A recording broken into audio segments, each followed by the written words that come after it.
আমরা ইতিপূর্বে গীতার আগে কৃষ্ণ কর্ণামৃতের আলোচনা করেছি, অনেকটা এগিয়েওছি, প্রায় 6 ঘরে চলে গিয়েছি আমরা। দেখবেন গ্রন্থ খুলে, যদি গ্রন্থ কাছে থাকে, কৃষ্ণ কর্ণামৃতের আস্বাদন দেখবেন, অসাধারণ আস্বাদন। হয়তো 60 পার হয়ে 62, 65 এরকম শ্লোকে গিয়ে আমি কর্ণামৃত বন্ধ করে গীতা এসে ঢুকেছিলাম। উচিত নয় এটা জানি, যে দুম করে গীতা ছেড়ে দিয়ে আবার কর্ণামৃতে যাওয়া বা কর্ণামৃত ছেড়ে দিয়ে গীতায় আসা দুটোই অনুচিত। তো অনেক সময় শ্রোতার আবদার রাখতে হয়, অনুরোধ রাখতে হয়, কারণ শ্রোতাকে নিয়েই তো বক্তা চলেন। আস্বাদন যারা করবেন তারা শ্রোতা,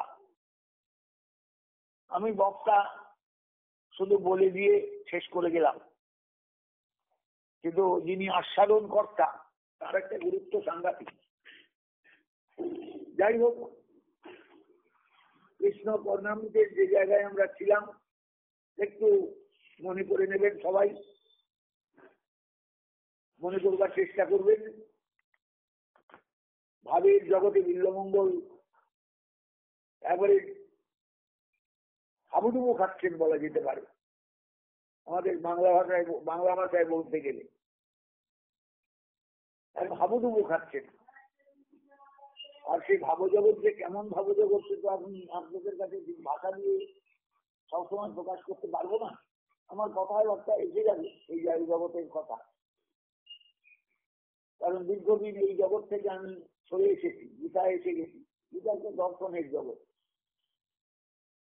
ওই ভাবজগতের আলোচনা, ভাবজগতের প্রতি অভিনিবিষ্ট হয়ে আলোচনা, এটা একটা অন্য জাতীয় যে ব্যাপার, অন্য জিনিস, অন্য ধরনের আস্বাদন। যাই হোক, এবং শ্রোতার ইচ্ছার দিকে আমাকে একটু তাকাতেই হবে, শ্রোতার ইচ্ছাকে গুরুত্ব দিতেই হবে।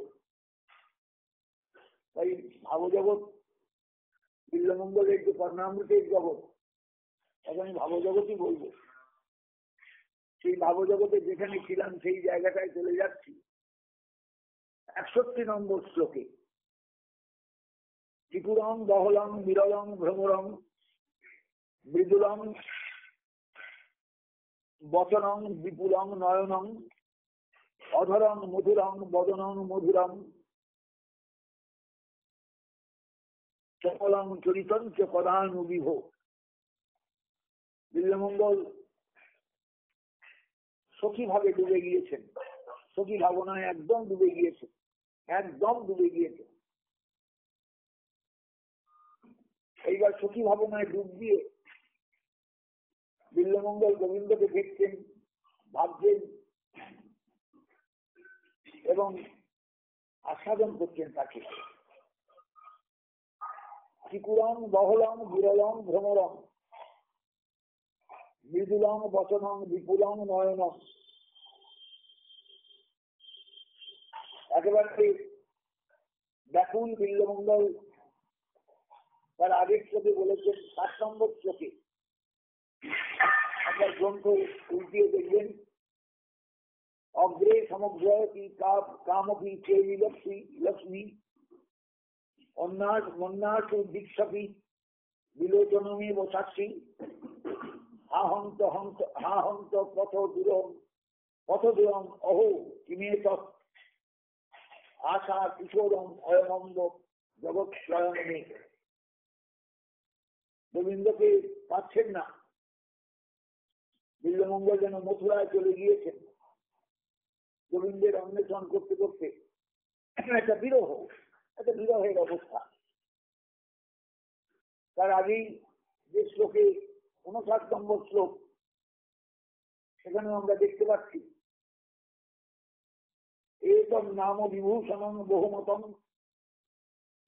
দেশায় শেষৈরলং বক্রং বিত্র বিশেষ কান্তি লহরী বিন্যাস ধন্যাধরম শিল্পের অল্প ধিয়াম অগম্য বিভবে সিন্দার ভঙ্গিময়ম চিত্রম চিত্রমহ বিচিত্রমহ চিত্রম বিচিত্রম অহ। আর কিছু বলার মতো নেই, ভাষা হারিয়ে গেছে। কি আশ্চর্য, কি আশ্চর্য, কি আশ্চর্য, কি বিচিত্র, কি বিচিত্র, কি বিচিত্র। আমি কি দিয়ে বর্ণনা করবো এই বিচিত্র রূপের? শিল্পের অল্প ধিয়াম অগম্য বিভবই, যাদের ধি অল্প, বুদ্ধিবৃত্তি অল্প, তারা কি করে ঢুকবে এই রূপের মধ্যে? শৃঙ্গার ভঙ্গিময়ম, এই শৃঙ্গার রসের আস্বাদনকে, শৃঙ্গার রসের পরিপূর্ণতাকে, শৃঙ্গার রসময় বিগ্রহকে সে কেমন করে বর্ণনা করবে? কিন্তু বর্ণনা করা যায় ভাষা দিয়ে? জগতে এমন এমন কিছু আছে যেখানে ভাষা চুপচাপ দাঁড়িয়ে থাকে, ভাষার কিচ্ছু ক্ষমতা থাকে না, ভাষা চুপ করে দাঁড়িয়ে থাকে, ভাব এগিয়ে চলে, দূর করে এগিয়ে চলে, ভাষা একদম স্তব্ধ হয়ে যায়। দেখবেন আমাদের অনেক সময় দেখবেন এমন এমন জীবনের মুহূর্ত আসে যখন আমাদের বাক শক্তি থাকে না, মুখ দিয়ে কথা বেরোয় না, ভেতরে কিন্তু আমরা ছটফট করছি, কিন্তু মুখ দিয়ে একটা কথাও বেরোচ্ছে না। তার কারণ আমাদের ওই রকম একটা অবস্থা হয়ে গেছে যে আমাদের মুখ দিয়ার কথা বেরোবার মতন অবস্থায় আমরা নেই। বিল্লমঙ্গলেরও ঠিক সেই একই অবস্থা। গোবিন্দকে দর্শন করে শিল্পের অল্প জ্ঞান অগম্য বিভব, এই বৈভব অগম্য অল্প জ্ঞান শিল্পই, যাদের অল্প বুদ্ধি অল্প ক্ষমতা, তারা এই সিন্নার ভঙ্গিময় যে রূপ, অসাধারণ রূপ, এই রূপের মধ্যে ঢুকতে পারবে না, এই রূপের মধ্যে তারা ভেতরে যেতে পারবে না। তাই বিল্লমঙ্গলের মুখ দিয়ে শুধু বিস্ময় সূচক একটা শব্দ বেরিয়ে এসেছে 59 সংখ্যক শ্লোকের শেষ চরণে। চিত্রম চিত্রমহ বিচিত্রমহ চিত্রম বিচিত্রম অহ। কোন শব্দ নেই, একই কথা বারবার উচ্চারণ করলেন বিল্লমঙ্গল। গ্রন্থটা পড়লে বোঝা যায়, শ্লোকগুলো আলোচনা করলে বোঝা যায়, কিন্তু প্রত্যেকটা শব্দেই কিন্তু একই কথা রিপিটেশন। চিত্র, বড় বিচিত্র, কি আশ্চর্যজনক। চিত্রমহ বিচিত্রমহ, কি আশ্চর্যজনক, কি আশ্চর্যজনক। চিত্রম বিচিত্রমহ, আমার সামনে যিনি আছেন দাঁড়িয়ে, কি মারাত্মক বৈচিত্র্য, তার মধ্যে কি সাংঘাতিক বিচিত্রতা। কোন শব্দ নেই, কিন্তু চিত্র বিচিত্র, চিত্র বিচিত্র, চিত্র বিচিত্র। কেমন চিত্র, কেমন বিচিত্র কিছু বলার নেই, বলার ভাষা হারিয়ে গেছে। বাক সত্যি একদমই নেই সাধকের। তাই তথাপি যে এইটুকু যে বর্ণনা দিয়েছেন গ্রন্থ লিখতে গিয়ে গ্রন্থকার, সেটুকুই আমাদের ক্ষেত্রে যথেষ্ট। এখানে পেন কলম বন্ধ হয়ে যাবে, কলমার ডুবে না একটু, কিন্তু তাও তো তিনি শব্দ খুঁজেছেন, তাও তো তিনি শব্দ অন্বেষণ করেছেন। 59 সংখ্যক শ্লোকের শেষ লাইনটা দেখুন, চিত্রম চিত্রমহ বিচিত্রমহ চিত্রম বিচিত্রমহ। কি রইল নতুন নতুন শব্দ কিছু নেই, একই কথার বারবার পরিবৃত্তি, বারবার পরিবৃত্তি, বারবার পরিবৃত্তি। কেন কেন কেন? বিষয়টাকে দেখে বাকরুদ্ধ সাধক, দৃষ্টি আটকে গেছে, চোখের পলক আর পড়ছে না, বাক্য আটকে গেছে, কথা আর বেরোচ্ছে না। এইরকম অবস্থায় শুধু কোনো মতে বললেন চিত্রম চিত্রমহ বিচিত্রমহ চিত্রম বিচিত্রম অহ। সব কিন্তু এক্সক্লামেশন, সমস্ত এক্সক্লামেশন। ইংরেজি ভাষায় যাকে বলে এক্সক্লামেশন, হায় হায়, আমরা যেমন উচ্চারণগুলো করি এক সময়, কখনো দুঃখে, কখনো আনন্দে, কখনো উল্লাসে, কখনো তৃপ্তিতে, ঠিক সেই শব্দগুলোই উচ্চারিত হচ্ছে এবং সেই শব্দগুলোই এখানে কিন্তু ধরা পড়ে গেল।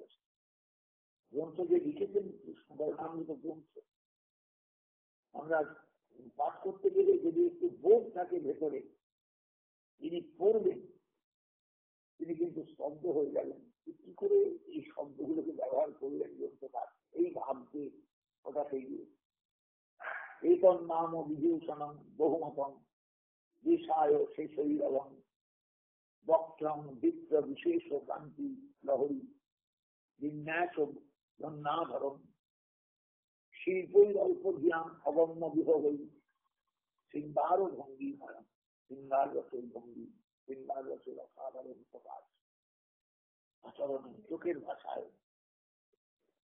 ভাষায় আচরণ উঠে উঠতে সবকিছু চিত্রম চিত্রমহ। এইবার আর কোনো শব্দ নেই, কি বিচিত্র কি বিচিত্র কি বিচিত্র বিচিত্রমহ। চিত্রম চিত্রম দুবার, তারপরে বিচিত্রমহ, কি সাংঘাতিক বিচিত্র। আবার সেই শব্দকেই আবার রিপিট করলেন, চিত্রম বিচিত্রমহ।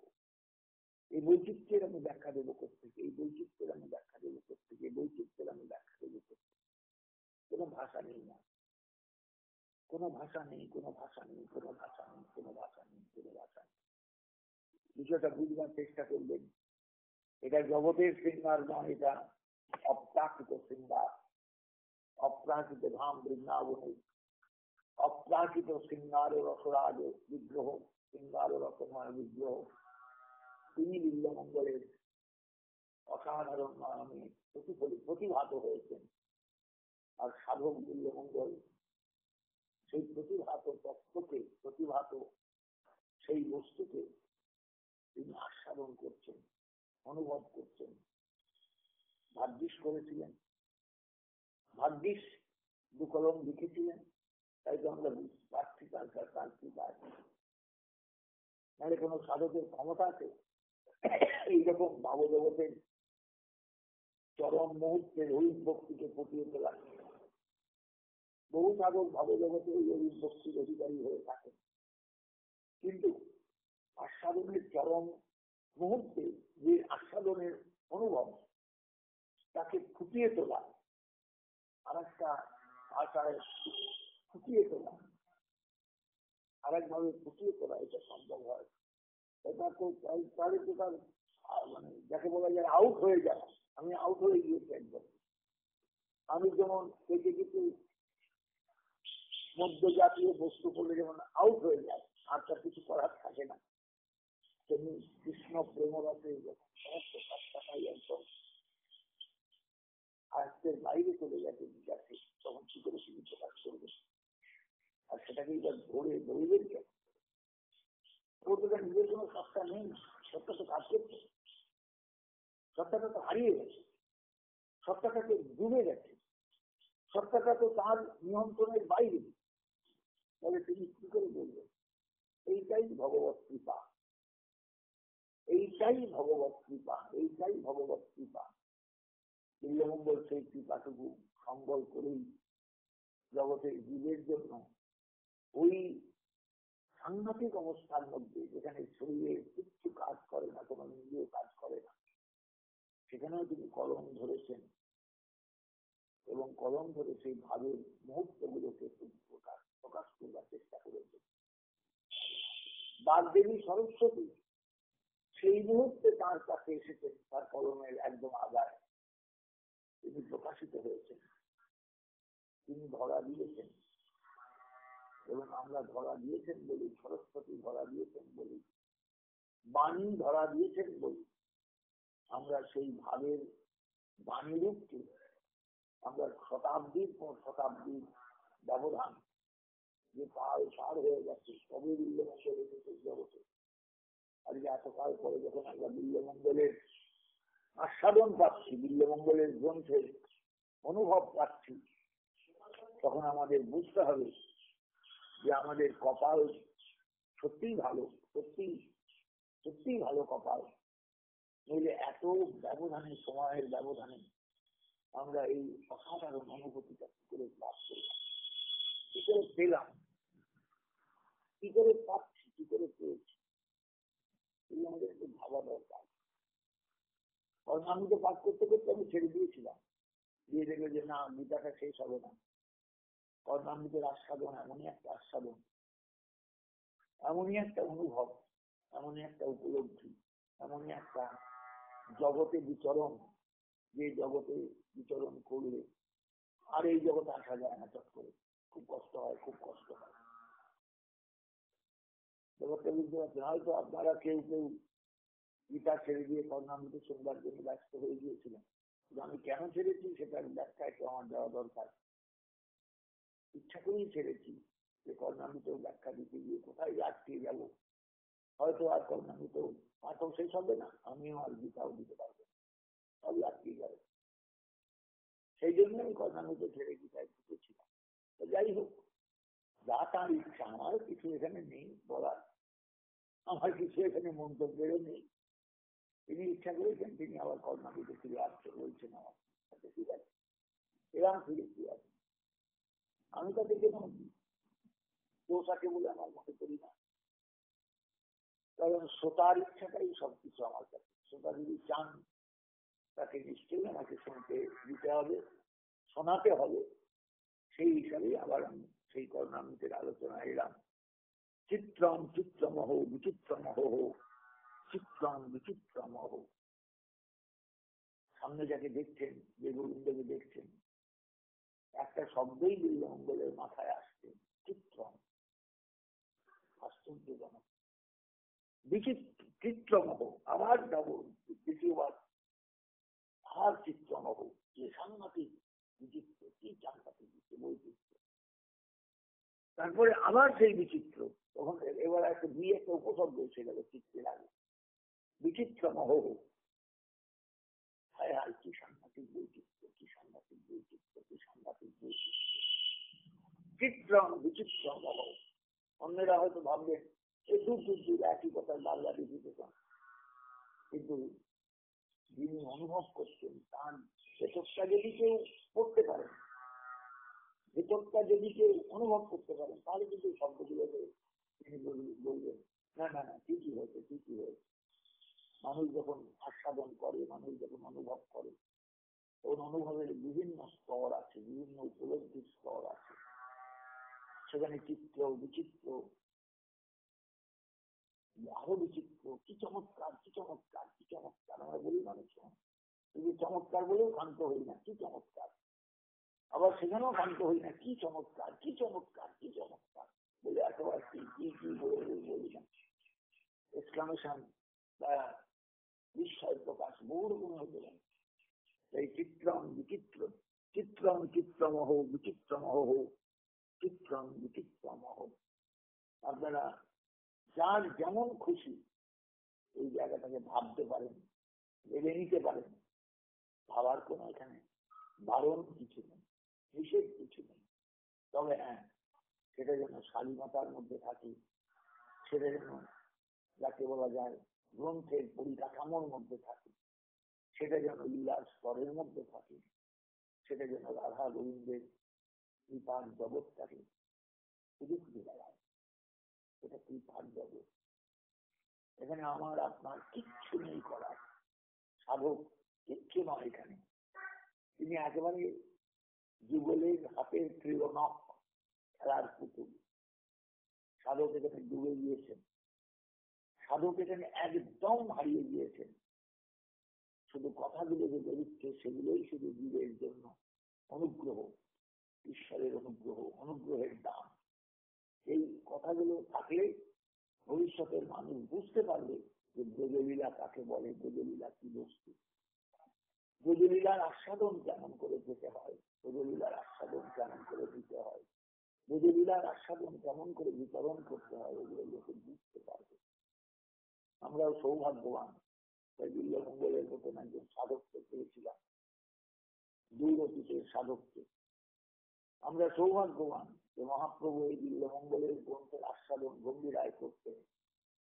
চন্ডিদাস বিদ্যাপতি রায় নাটক গীতি কর্ণামৃত সৃজিত গোবিন্দ মহাপ্রভু রাত্রি দিনে স্বরূপ রামানন্দ স্বামী গায়ে শুনে পরম আনন্দ। কর্ণামৃতের আস্বাদন তিনি শুনতেন, গায়ে এবং শুনে, যেটা তার ভালো লাগতো সেটা একদম গাইতেন, আর যেটা প্রথম শুনছেন সেটা শুনতেন, খুব কান খাড়া করে শুনতেন।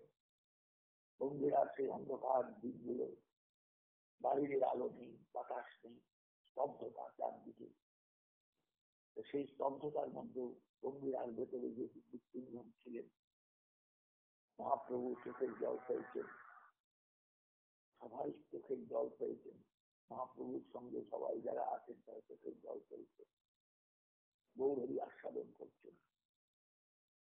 কি চমৎকার, কি চমৎকার, কি চমৎকার! আমাদের একটু ভাবার দরকার। গম্ভীরায় গেলাম, ঝুপ করে একটা প্রণাম করে এলাম, তা নয়, জায়গাটা ভালো করে অনুভব করা দরকার। এইখানে কত গভীর রাত্রে কত অনুভব মহাপ্রভু লাভ করেছে, কত নির্জন বর্ষার দিনে কত অনুভব লাভ করেছে। ধাম করে বাড়িয়ে বিলাসের বর্ষা বড় বিচ্ছিরি বর্ষা, কিন্তু সেই বর্ষা আবার সাধকের কাছে বড় আনন্দদায়ক। সেই বর্ষার মধ্যে মহাপ্রভু কত আনন্দ আস্বাদন পেয়েছে। আমাদের একটু অনুভব দরকার, অনুভব দরকার, অনুভব দরকার। অনুভব না হলে কিচ্ছু হয় না, কিচ্ছু হবে না, কিচ্ছু হবে না, কিচ্ছু হবে না। গৌরহরির চরণে এইটুকু প্রার্থনা আমাদের থাকুক সর্বদা, যাতে তিনি আমাদের অনুভবের শক্তি দেন, অনুভবের শক্তি দিয়ে আমাদের বাঁচিয়ে রাখেন, উপলব্ধির শক্তি দিয়ে আমাদের বাঁচিয়ে রাখেন, উপলব্ধি দিয়ে আমাদের বাঁচিয়ে রাখেন। এটুকুই প্রার্থনা করে আজ এই পর্যন্ত রাখলাম। জয় তাই, জয় গৌরহরি, জয় শ্রীমদ ভগবদ গীতা, জয় গৌর কথা, জয় কৃষ্ণ কর্ণামৃত কথা, জয় শ্রী মঙ্গল।